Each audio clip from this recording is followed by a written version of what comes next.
అన్న పెళ్లి జరిగినది, అట్ట జరిగినది, ఎట్ట జరిగినది అని చెప్పాలనుకుంటాను. కానీ ఆనందం కంటే అన్న తిట్టినాడు మా, అదే బాధగా ఉండదు.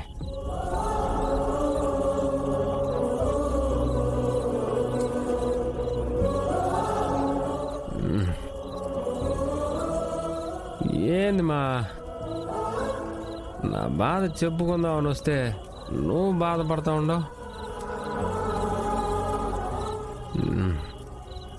నేను ఇంతే, నీ కాడికి వచ్చి మాట్లాడాలంటే తాగితేనే మాట్లాడగలను. ఏం చేస్తున్నావు?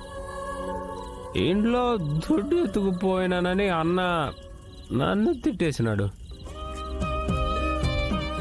నేను చెప్పినాను మా వదినకి, కానీ వదిన ఏడ చెప్పినావు అనింది.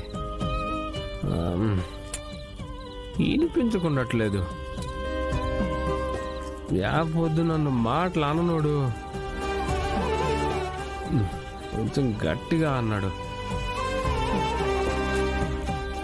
మనసు కాస్త కష్టంగా అనిపించినది. ఆ గదిలోకి వచ్చి తీసుకెళ్లాల్సిన అవసరం ఏంటి? ఏదైనా ఉంటే నన్ను అడగాలి కదా.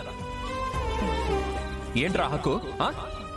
ఇంటి పట్ల బాధ్యతగా ఉండేవాడికి హక్కులుంటాయి, నీలా గాలికి తిరిగేవాడికి హక్కులుండవు. అయినా నేనేదో తాగడానికో ఇంకో దానికో తీసుకుపోలేదు మా,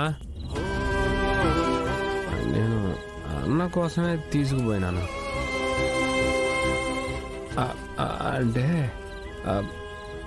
యాక్సిడెంట్ చేసినది అన్న కదా, అది ఎవరో చూసేసినారు మా. అడుగుడో తెలియలేదు కానీ ఫోన్ చేసి నిజం చెప్పేస్తాను అది ఇదని బెదిరిస్తా ఉన్నాడు. దుడ్డు అడిగినాడు. సరే అది తీసుకెళ్ళాడు, మొహానికి కొట్టినానంటే గమ్మునుంటాడు కదా అని ఇంట్లో డబ్బులు ఎత్తుకుపోయినాను. సర్లే తిడితే తిట్టినాడు కానీ నాకు ఆ బాధ కంటే భయం ఎక్కువైపోతుండదు మా నాకు ఇప్పుడు.